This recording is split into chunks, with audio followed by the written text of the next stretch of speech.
Selamat siang, kita ketemu lagi di program tayangan Ajim Talk. Hari ini kita akan berbincang dengan Ketua DPW FSPMI Sulawesi Selatan. Apa kabar Bung Fadli?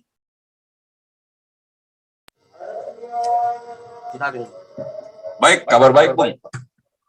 Baik, Bung Fadli, kita mau berbincang terkait kasus yang sedang terjadi di Makassar, di mana ada kawan-kawan dari Indomod yang pada saat itu terkena kasus PHK dan kasusnya sampai saat ini masih berjalan. Bu Fadli bisa jelaskan seperti apa perkembangannya saat ini? Silakan.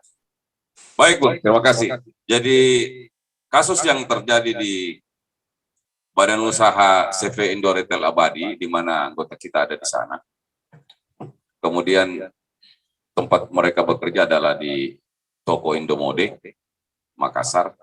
Kronologisnya terjadi ketika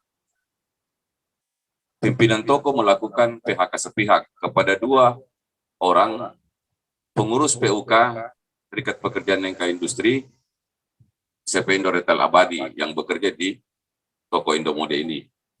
Kami sudah menyampaikan bahwa PHK sepihak ini tidak melalui mekanisme perundingan, di mana yang di PHK adalah ketua dan sekretaris PUK. Lalu kemudian kami bertemu dengan pimpinan toko dan pimpinan tersebut menyampaikan akan menyelesaikan persoalan ini dalam waktu 3 hari. Tetapi faktanya 2 hari kemudian yang dikeluarkan oleh pimpinan toko justru berujung kepada PHK. Dan kami akan kemudian kami menyampaikan aksi unjuk rasa di sana. Setelah aksi unjuk rasa kami lakukan, kembali terjadi penghalang-halangan terhadap 36 orang anggota Serikat Pekerja yang bekerja di Toko Indomode juga oleh pimpinan toko. Kami menganggap dan menduga bahwa ini adalah upaya penghalang-halangan berserikat yang dilakukan oleh pimpinan toko dengan menggunakan cara-cara yang tidak beradab.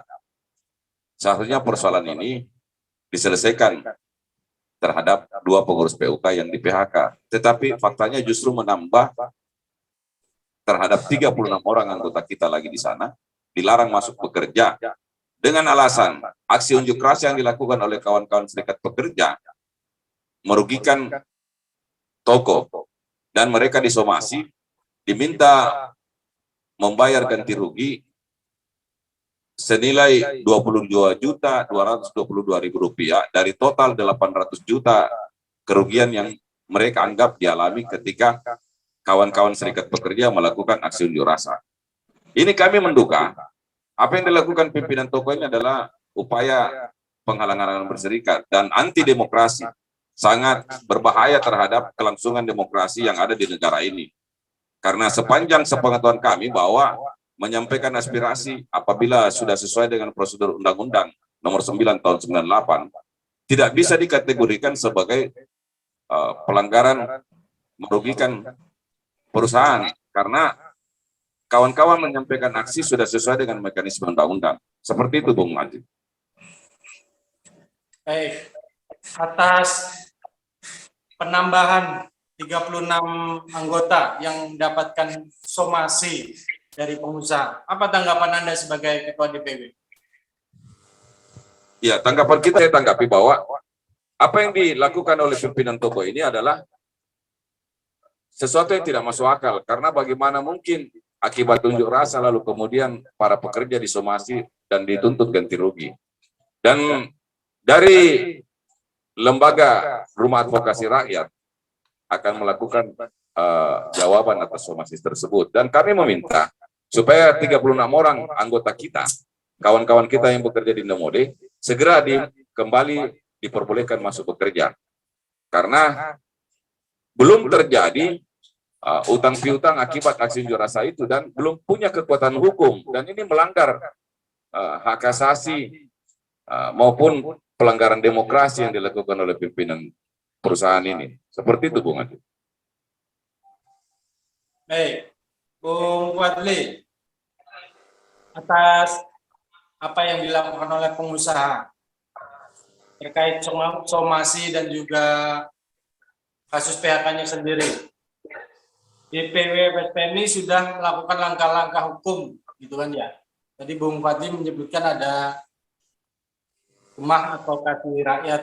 Seperti apa perjalanannya dan seperti apa progres yang sudah dilakukan hingga saat ini? Iya, jadi Ketua Exco Partai Buruh Provinsi Sulawesi Selatan juga yang selaku pengurus Rumah Advokasi Rakyat sudah mengambil langkah-langkah hukum. Jadi 36 orang karyawan atau anggota kita yang bekerja di Domode ini sudah kemarin membuat surat kuasa dan menyerahkan kuasanya kepada advokat yang tergabung dalam Rumah Advokasi Rakyat.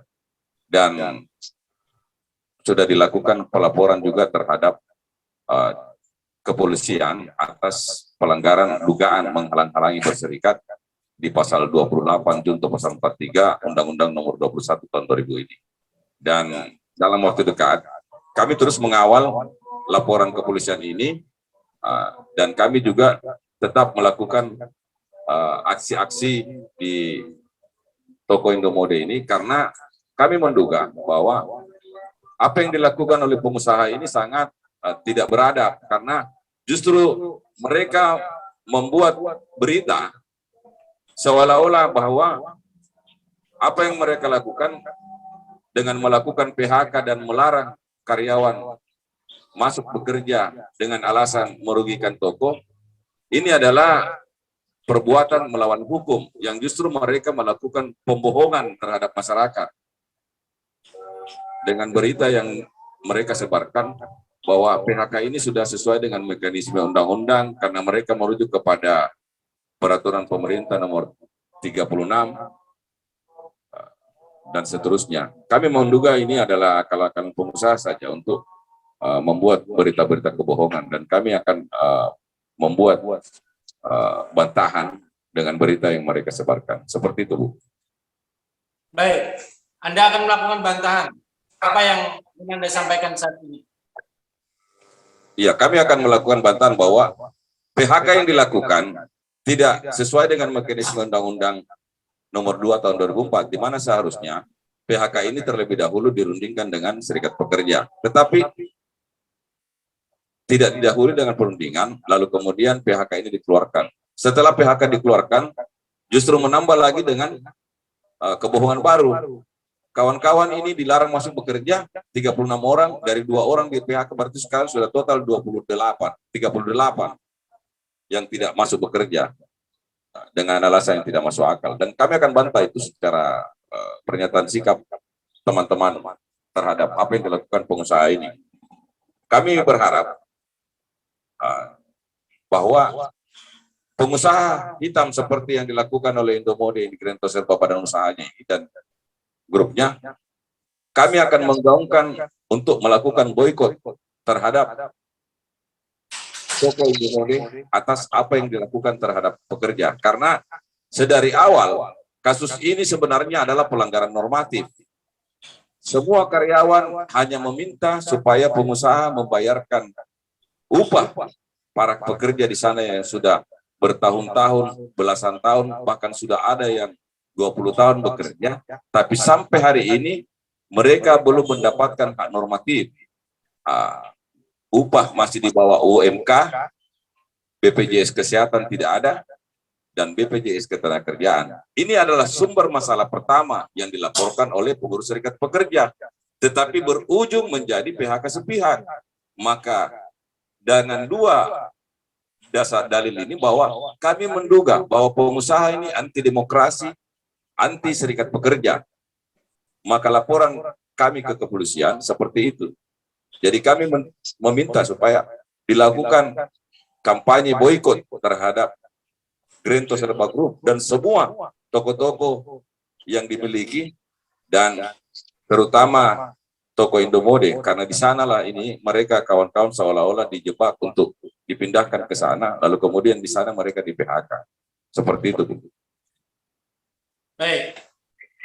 Sepengetahuan Anda, langkah hukum apa yang sudah diambil oleh kawan-kawan dari advokasi, dari rumah Polkasi Rakyat.